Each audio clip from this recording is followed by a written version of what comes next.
Looks calm. That's off, Berg. And that's our man. Van Brax. All right, let Offberg go inside. No call to alarm him. Right.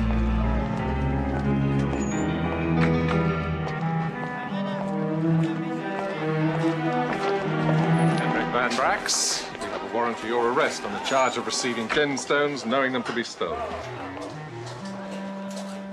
Rubbish. Never you mind about rubbish. You're coming with us.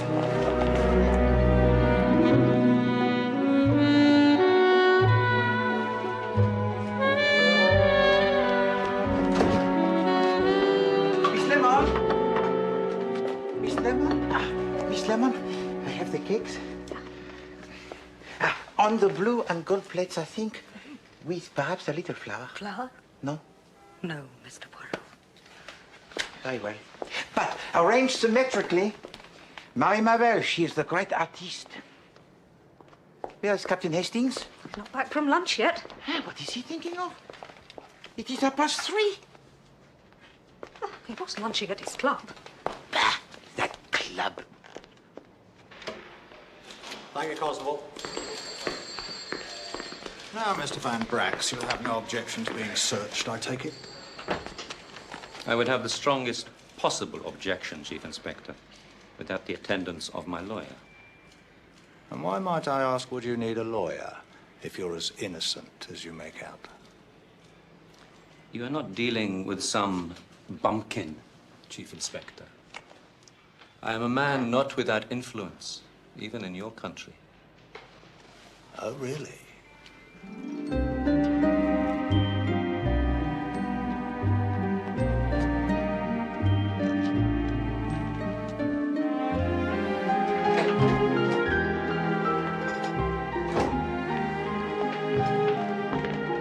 What's cooking?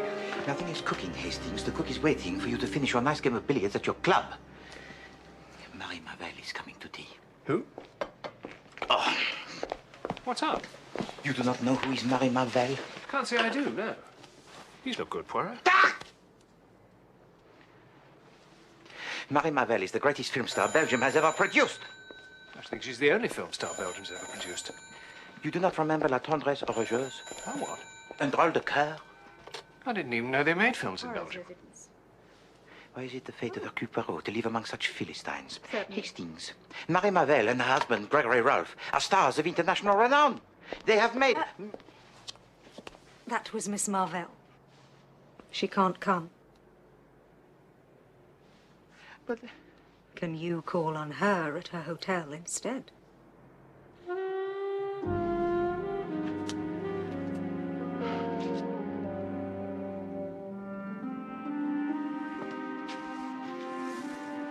Come, Hastings.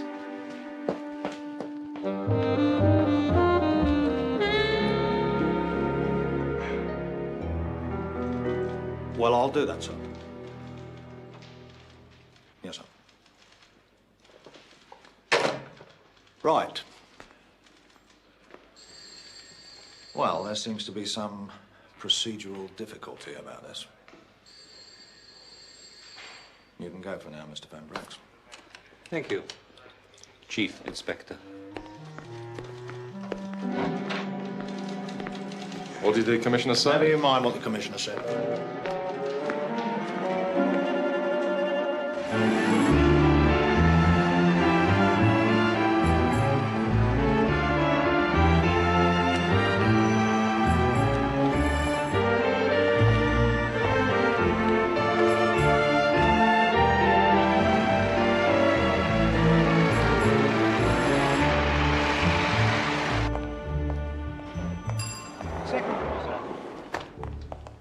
Marie Mavel has conquered the world, mon ami, and now she wishes to consult Hercule Poirot. Well, it is the natural progression.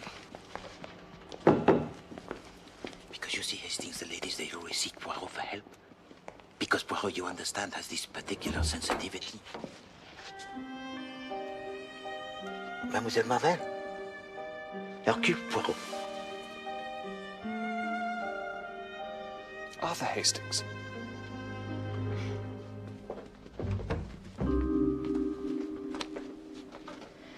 apologize for not coming to your office. But I did not dare to leave the hotel after the last of these arrived this afternoon. Merci. Cheap paper. With the name and address carefully printed. The great diamond, which is the left eye of the god, must return whence it came. The second one's exactly the same. Ah, but not the third. You have not obeyed. Now the diamond will be taken from you. At the full of the moon, the two diamonds, which are the left and the right eye of the god, shall return. So it is written.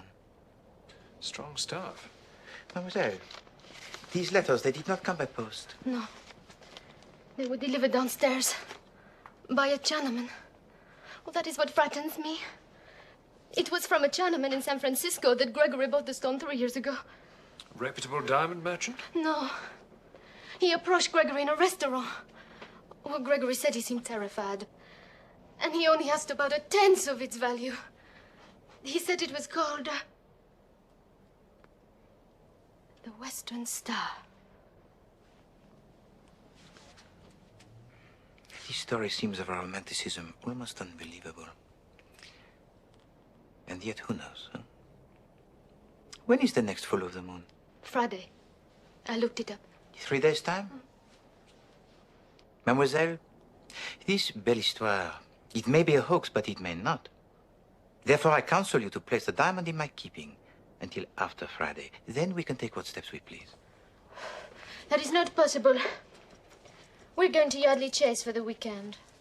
Oh, pardon if I am dense, mademoiselle, but surely it is possible for you to go to Yardley Chase without taking the diamond with you. I want to wear it there.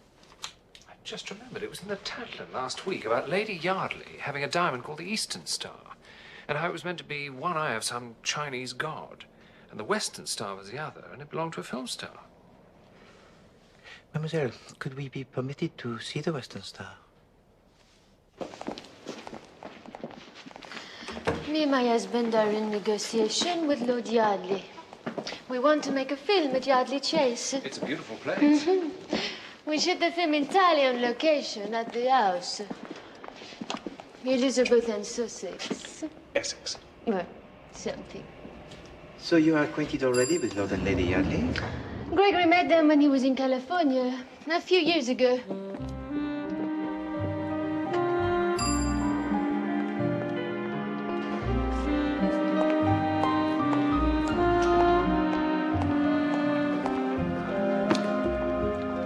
Thank you, madam. Merci.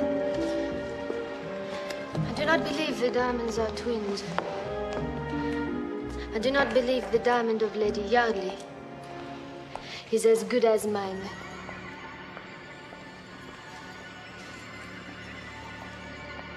Épatant, without a fleur, sans tonnerre. You will leave it with Papa Poirot? Good morning. Gregory is here. Darling. So, this is the famous Monsieur Poirot. Enchanté, monsieur. I am Gregory Roll. Enchanté. This is my associate, Captain Hastings. How do you do? Enchanté. Well, so what does Monsieur Poirot think of our little problem? Just one big joke, as I do?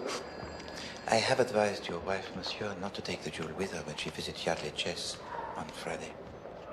I agree, monsieur, but a woman is a woman, you know? She can't bear the idea of another woman outshining her in the jewelry department. That's nonsense. My dear lady, I have given my advice. I can do no more.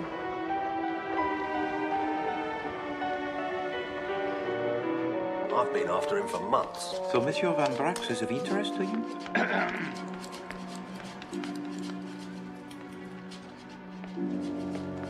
Trouble is, I don't lay a finger on him. Is he one of the Van Brax armament family? He is the Van Brax Armaments family. Only he's got this little hobby, more like an obsession. He collects diamonds. I did not know that. Well, no, not many people do, because he's not too particular how they come by, if you take my meaning. What they call a secret collection. He's mixed up with this dealer called Hofburg in Hatton Garden. There's something going on, I know there is. If I lay a finger on Van Brax, the commissioner will be down on me like a ton of bricks. Oh, it all sounds too complicated for me, mon ami. Won't keep you a moment, sir. What were you doing at the Magnificent, anyway? It was purely the social call. Mademoiselle Marie Mavel, the great Belgian film star, she stays there. Belgian film star? You're pulling my leg. No, Chief Inspector. Poirot does not pull the legs. I'm sure you have much more important business to which you must attend. Right, you are. I can take a hint. I was seeing him. Ah, Monsieur Bennet. After you cut my hair last week, I went home and I measured each sideburn. As I suspected, the left one was 3 millimeters longer than the right. Let us make the effort, Monsieur Bennet, not to make a similar travesty today. A haircut is a partnership, Monsieur Bennet. It is a joint venture. I bring to it my hair, you your undoubted skills.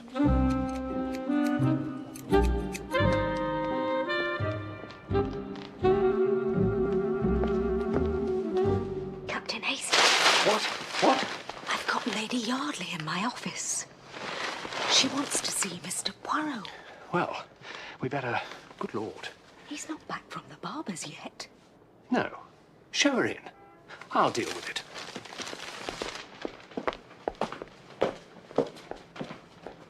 Will you come this way, please? Lady Yardley, sir. How do you do, Lady Yardley? I'm Arthur Hastings. I know why you've come here. You know?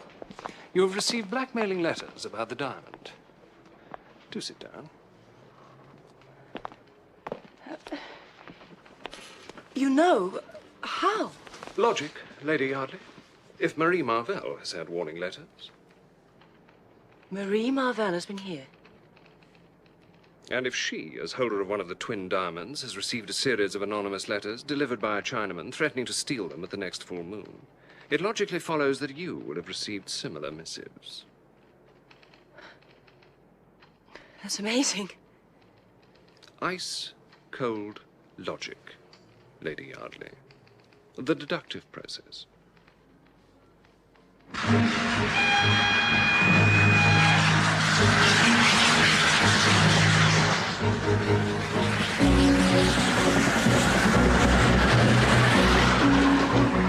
As a matter of fact, I remembered as soon as I saw Rolfe. When he was out in Hollywood, Lord and Lady Yardley were there too. Yardley put money into some film. Lost a lot, I think. But there was gossip about Lady Yardley and your friend Rolfe being seen a lot together.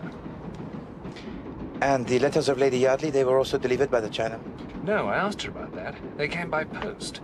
But she said they smelled strongly of jasmine oil. Jasmine oil? It's a kind of Chinese scent.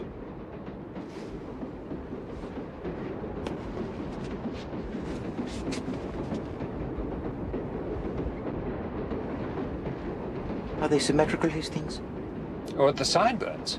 Yes, I think so. You can be frank with me, Hastings. I am being frank.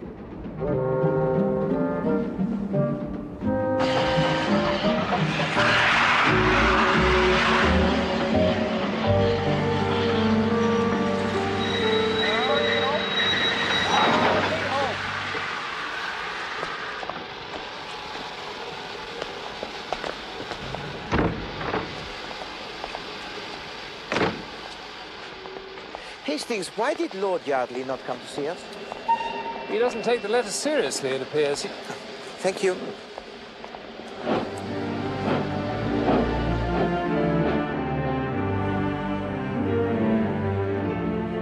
Well, I can't make head or tail of this. Marie Marvell's been getting these odd letters too, you say? What does it all mean? That, Lord Yardley, is what we must discover. But tell me, this story of the origins of the diamond, it is true? No, it's all damn nonsense. Nothing to do with China at all. My grandfather brought it back from India. And this business of making a film at Yardley Chase, that's all fixed up between you and Mr. Rolfe? Well, no, there's nothing settled yet. Nice chap, mind, for an actor. But no definite deal. Look, I might as well get this straight. I've been an ass in many ways, Captain Hastings. I'm head over ears in debt. But now we've got the children, I want to get things straightened out. Rolfe is offering a lot of money, but Not enough to set me on my feet again. So you must sell the Star of the East? That's it. I've been to see Hofberg, the Hatton Garden man, about it, and he's trying to find a buyer for me. I comprehend. Look here, Monsieur Poirot. Do you think these letters are serious? I must confess, it sounds like a lot of tosh to me. To Poirot also, it sounds like the tosh. But I think there is happening something mysterious. Perhaps you should be on your guard.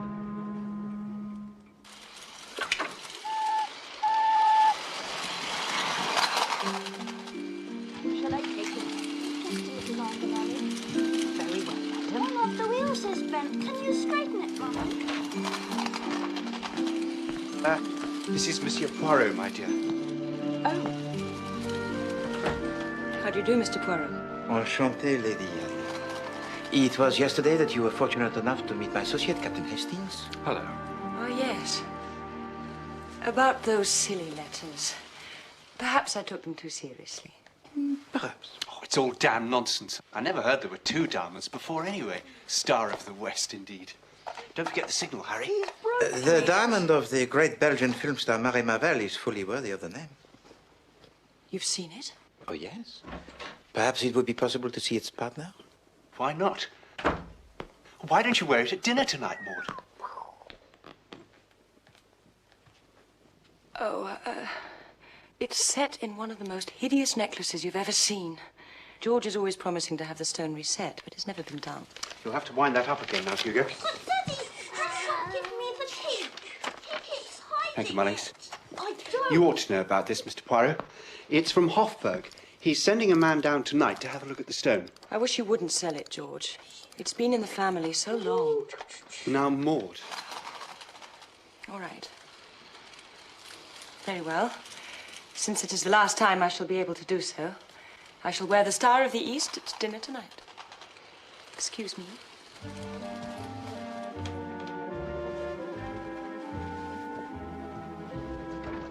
Who's the fellow who's coming down? Oh, sounds foreign.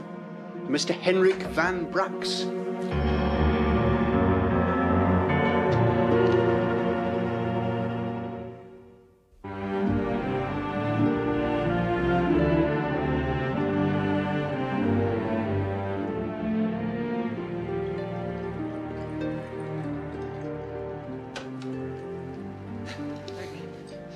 Fino for you, Monsieur Poirot? Ah, non, merci. Amontolado, s'il vous plaît. I believe the aperitif should be a pleasure rather than a penance.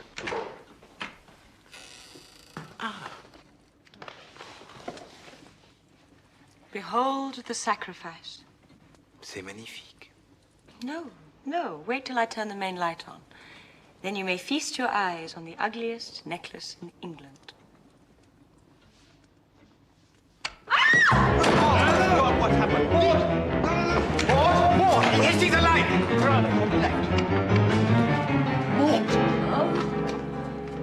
Oh, God! Darling, what happened? The Chinaman. What? Side door. Where is it? There, that one. It's here! They didn't get away with it. Well done, Captain Hastings. They must have dropped it in their panic. No. What? Look at it carefully, Hastings. The Star of the East, it's gone. Oh, my God. That door's always kept locked. It's not locked now. Poirot, look at this. Piece of silk from the Chinaman's robe. Mullings, look after her ladyship and call the police. Come on, they can't have gone far. Be careful. There may be more than one.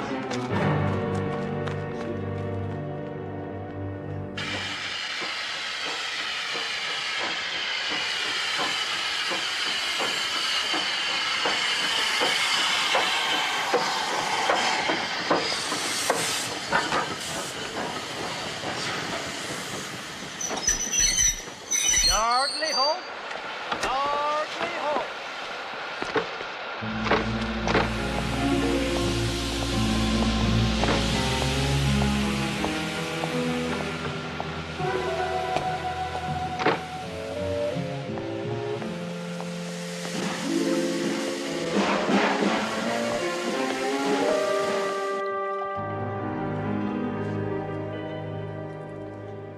I was just about to turn on the other light when a man sprang on me from behind.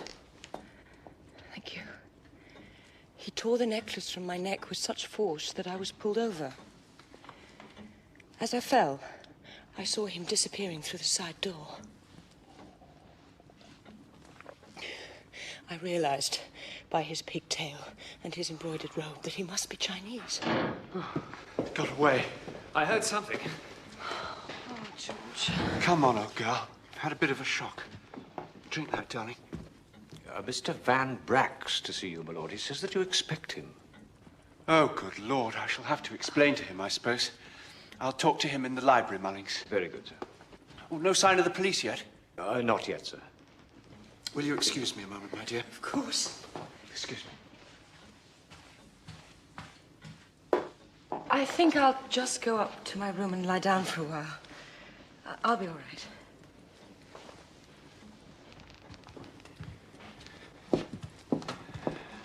Look here, Poirot, don't you think we ought to get back to London? You think so, Hastings? Why? Well, the other diamond. Marie Marvell's. They've got one. Now they're bound to go for the other one. Tiens, but your brain marches to a marvel, mon ami. Figure to yourself. Poirot never thought of that.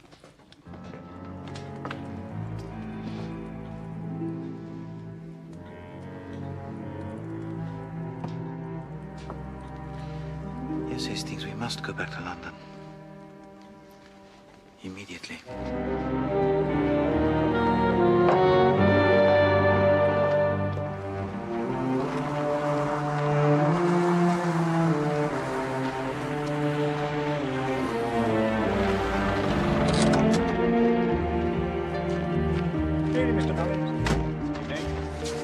Monsieur Poirot, goodbye. Thank you so much. Au revoir, my lord. Captain Hastings, thank you. Goodbye. Pleasant journey. Poirot! Who is that? It's Jap.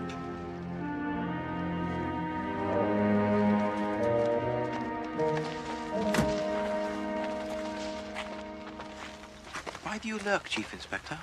I've just trailed Van Brack's down here. You're mixed up with this diamond business, aren't you? Diamond business? Don't come the old acid with me, Poirot. Qu'est-ce que c'est, the old acid, Chief Inspector? Who are you? What's going on? I'll ask the question, Sonny, if you don't mind.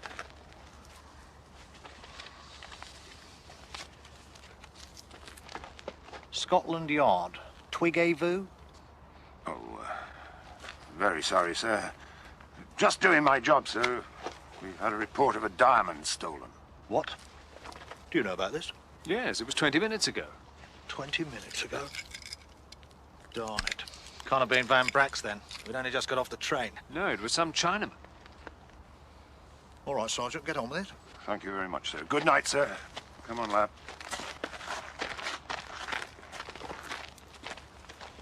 Now, what the hell is going on?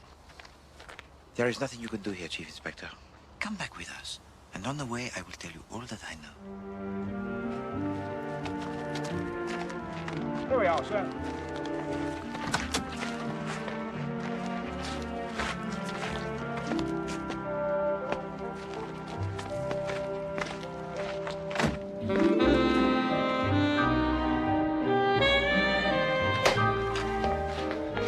I have the honor to remain. It's all over the papers.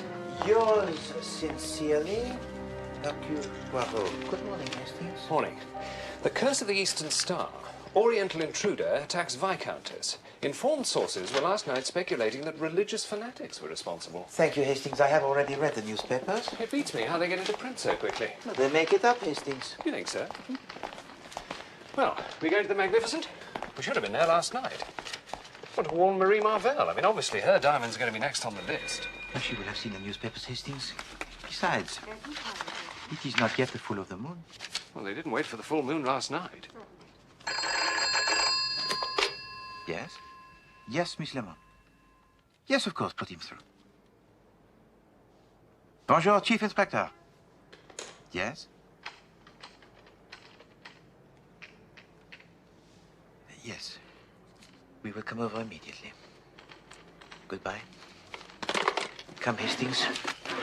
The Western Star, it has been stolen. What? At the Hotel Magnificent. Well, what about the full moon now? When did this happen? This morning, I understand. If only you'd listened to me, Poirot. Take this straight up to room 606. Here we go again. Sinister Chinaman, little yellow gods, threatening letters. No, it's all true. Oh, yes. As true as I'm riding this bicycle. Van Brax is mixed up in this somewhere. How was the diamond stolen? You better come and hear it from the horse's mouth.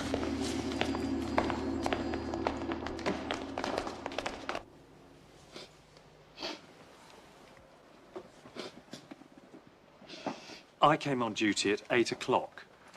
We weren't all that busy, and I noticed particularly that Mr. Rolfe left the hotel at about 11:15.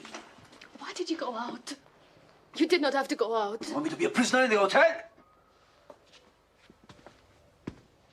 Why did you not give the diamond to Monsieur Poirot for safekeeping?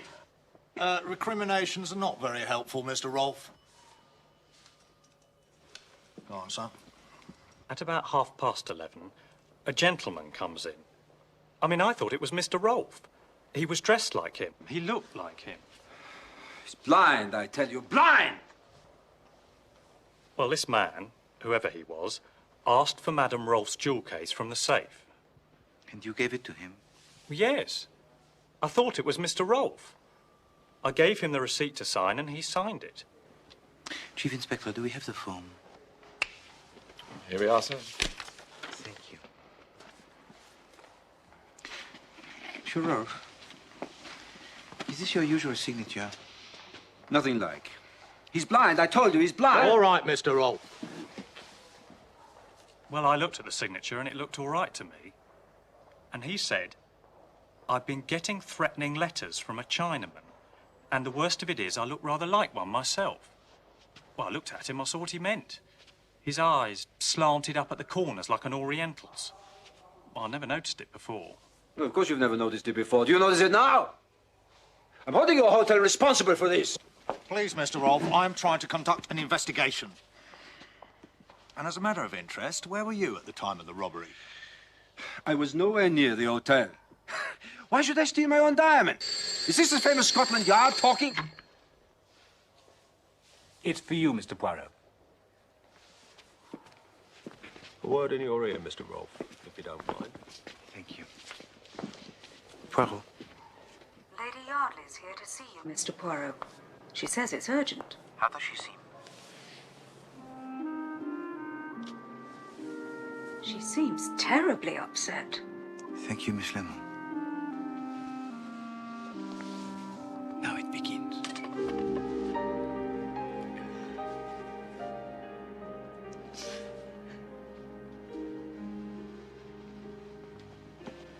Have you seen the papers?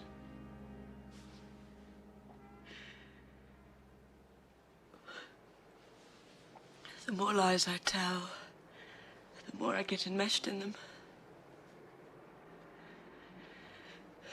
The Eastern Star was not stolen last night. It was taken from me 3 years ago. By Monsieur Gregory, Ralph. You know? I am a detective, Lady Yardley.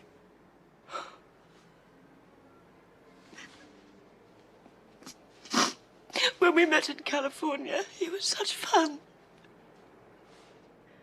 He was so... I was never more than indiscreet, Monsieur Poirot, I swear. But I wrote him some letters. And he blackmailed you? Yes. But you got back the letters. Only in return for the Eastern Star. And then your husband throws a hammer into the works when he tells you he wishes to sell the diamond. I was frantic. Gregory had arranged for Mr. Hofberg to make this paste replica. But I knew that an expert would spot it immediately. What happened then? I came here 2 days ago to tell you all this. You came here to tell us that you were being blackmailed? And about Monsieur Gregory Ralph? Why did you not? I didn't know Marie had already been to see you. And when Captain Hastings assumed I'd come for the same reason as her, I just lost my nerve. Well, I assumed. Gregory had concocted a plan. He was to write those mysterious, threatening letters. And then we were each to stage a robbery. Which you did last night? But that was the Chinaman. No, Hastings, there was no Chinaman. Lady Yardley merely turned out the light. She screamed, removed the paste stone, and threw the necklace along the corridor. But what about the piece of silk from the Chinaman's robe? I put that in the door earlier. Gregory Rolfe's diamond was stolen as well. That was the Chinaman. No, Hastings. That was stolen by Monsieur Gregory Rolfe. With the aid of a little gum at the corner of the eyes. Good Lord, why would he go to all that trouble? He could have taken it at any time. Well, there had to be a performance. People would be suspicious if there wasn't a proper theft. And the insurance company, too, would be quite doubtful, I think. But he won't give it back to me. He says I can claim the insurance on the diamond now, so why should he give it up? But it's not insured. So, a small problem, huh? A terrible problem, Monsieur Poirot. Perhaps. May I keep this, madame?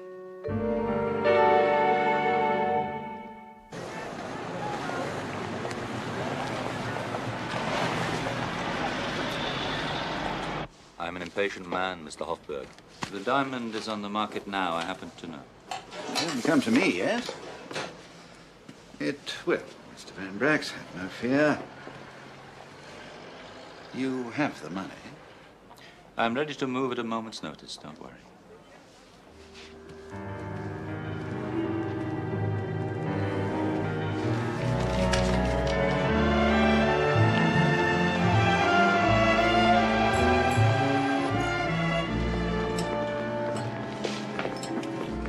Monsieur Ralph, bonjour.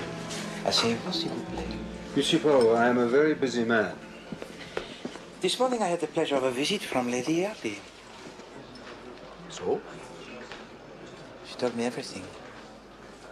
How you blackmailed her for the Star of the East. How you sent the letters to your own wife. I don't know what you are talking about. That woman, you know? There is something wrong with her. She chased me all over California. She hasn't stopped chasing me. She tells these stories about Monsieur Ralph, do not tell any more lies. Do not any more blacken the name of Lady Yardley. You will return the Star of the East to her immediately. You're as mad as she is.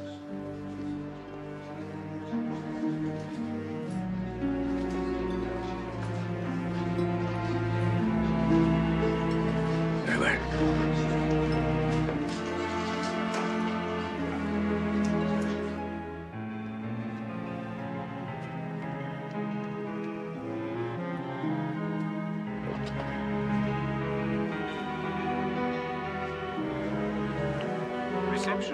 I may be leaving the hotel at very short notice. Would you have my bill ready waiting for me? Certainly, sir. I will see to it personally, Mr. Van Brax. Thank you.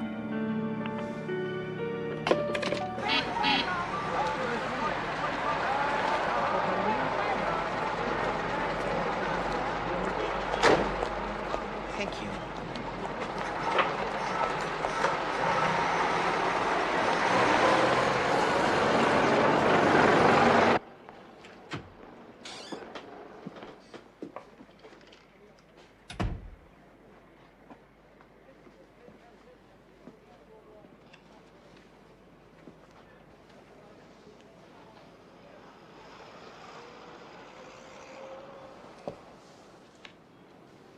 And what can I do for you?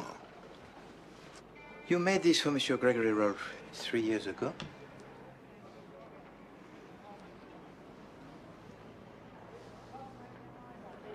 I think you know what I want, Monsieur Hofberg.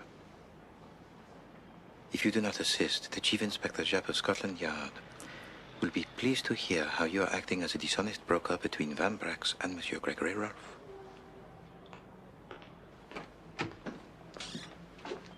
Mr. Rolfe to see you, Mr. Hofberg. I'll come out.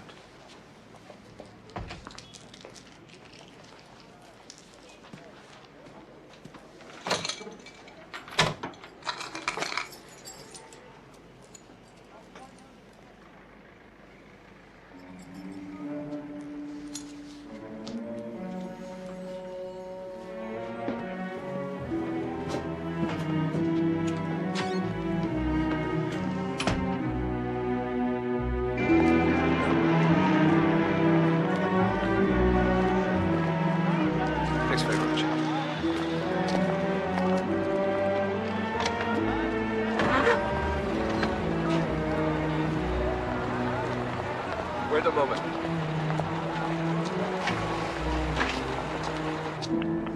Van Brax, hello. Van Brax. It's Gregory Rolfe. Yes? Look, I've got the article in question. I've just seen Hofberg, and, well, he's behaving strangely. He doesn't want to handle it. This is nonsense. Why has he changed his mind? Look, no. I don't know. I haven't got time to waste. I've got to get to Croydon Airport. Can you meet me there? I shall do my best. All right.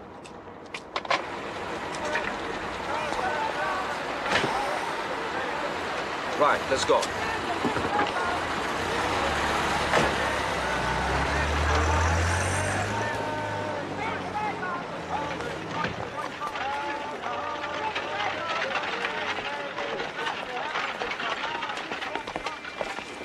I thought you were going to be in there all night. Monsieur Rolfe Hastings, where did he go? Croydon Aerodrome. How do you know? He kept a taxi waiting. I asked the driver. Good Hastings. The simplicity, huh? Was he alone in the taxi? Yes. I must go back to the Hotel Magnificent at once. I have a sad duty to perform. Taxi! Get Lady Yardley and take her to the flat. Wait for me there.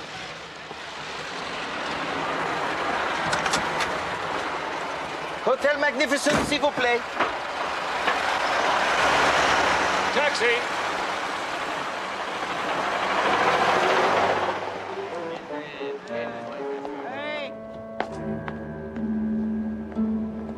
I'd like a taxi now, please. Yes, sir.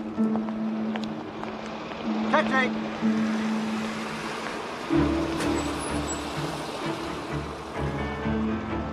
Croydon Airport, quick as you can, please. Yes, sir. All right, stay with it.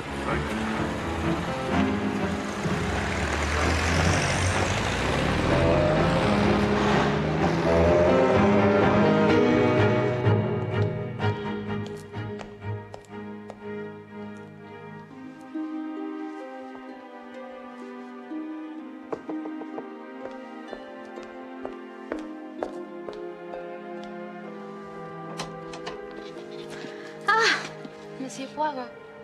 Mademoiselle, may I please come in? But of course. Merci.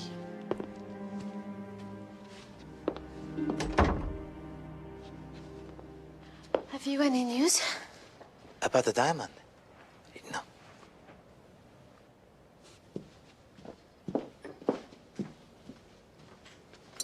You do not pack, mademoiselle? Why should I be packing? No, merci. Oh, you mean to go to Yardley Chase? We don't go till tomorrow. I don't know if we should go at all.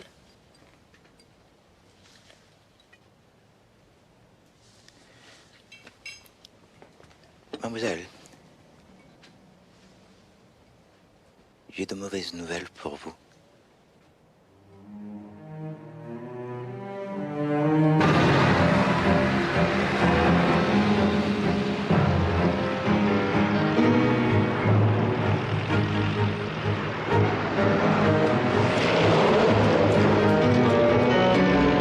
Keep the change. Thank you, sir.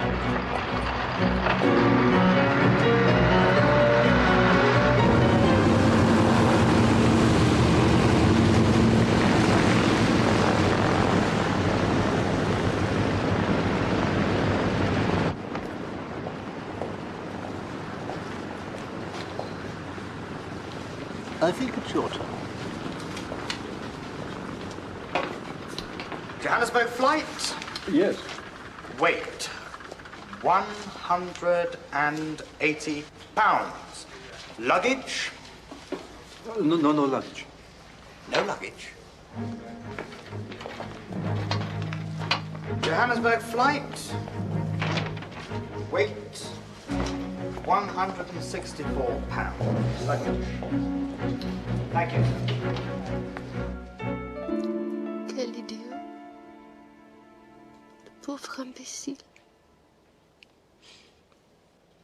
Elle n'a jamais cru qu'elle avait du talent. Il a toujours éprouvé le besoin de montrer ce dont il était capable.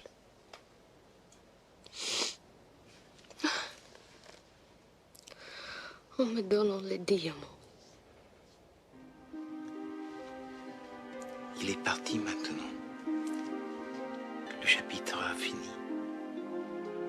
Oui. C'est fini.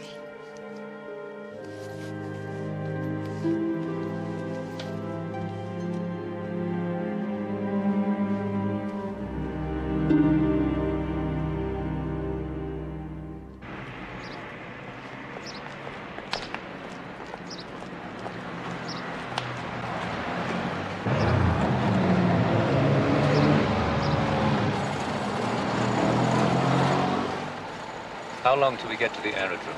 Oh, only 5 minutes now, Gov.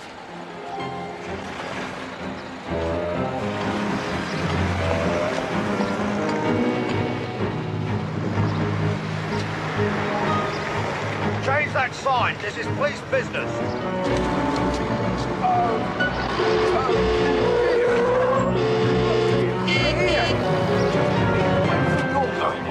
Come on.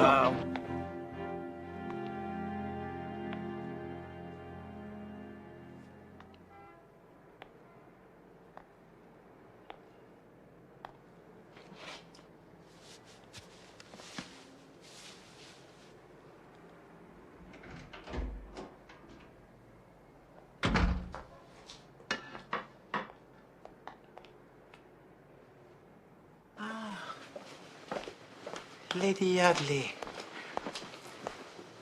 I have news for you. I need good news, Monsieur Poirot. Perhaps. Oh, Monsieur Poirot! Is it the real one? Yes, Hastings, it is the real Eastern Star. However, at this moment, Monsieur Gregory Rolfe is waiting at Croydon Aerodrome, believing that the paste stone in his pocket is the real one. But where did you get it? From Monsieur Hofberg? I ascertained that he was acting as the go-between for Van Brax and Monsieur Gregory Rolfe. But I managed to persuade him to refuse to go any further with the business. But while he was examining it, to palm it and substitute it with the other. I can never thank you enough. Never.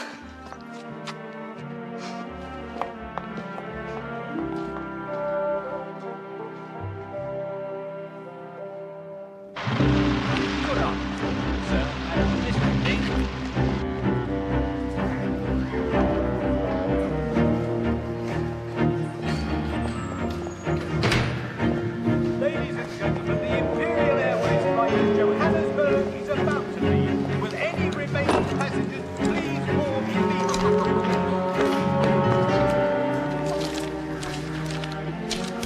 Passengers for Johannesburg, this way, please.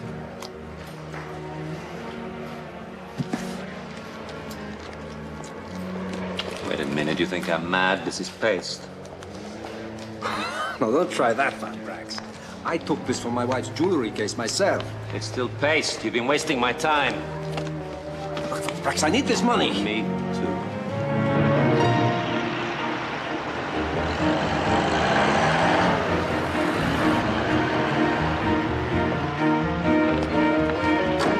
Been to see Hofberg with it. Stop it! Stop it! Well, well, well. If it isn't mine here, Van Brax. Right, come on!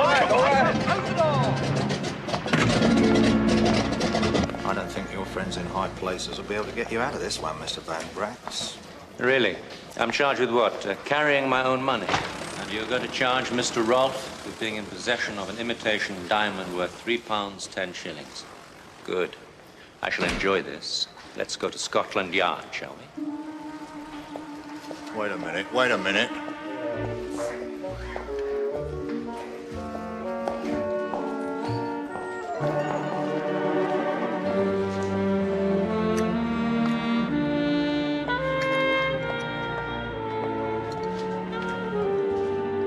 The veal, it is good, Hastings?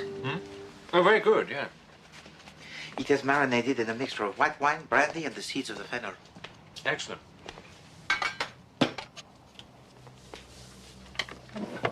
You know, you say you've got this particular sensitivity to women and all that, Poirot.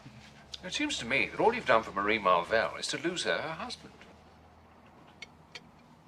Blackmailing adulterous husband who is also the thief?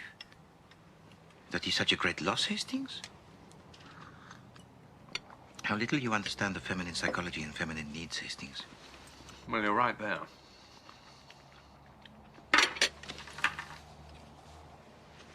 Hastings? Yes, old chap? I have worked hard, Hastings, to prepare for you the delicious dinner. I have searched the shops for the exotic herbs. I have argued with the butcher who is a fool. I have beaten the escallops with a little mallet until my arm it aches. And you sit there shoveling food in your mouth and writing in your little book. Oh, I'm sorry. Well, you're always rorting at me about order and method, so I've started to keep this notebook. I've got 2 columns. The first is to write down all the things I don't understand. Then the second is to write down the explanation. What is it that you write now? Well, the first thing is, if Lady Yardley's got the real diamond now, and the other one was imitation, who's got the other eye of the Chinese god? Hastings. There was no Chinese god. There was no connection with China whatsoever. Now close your little book and eat your dinner.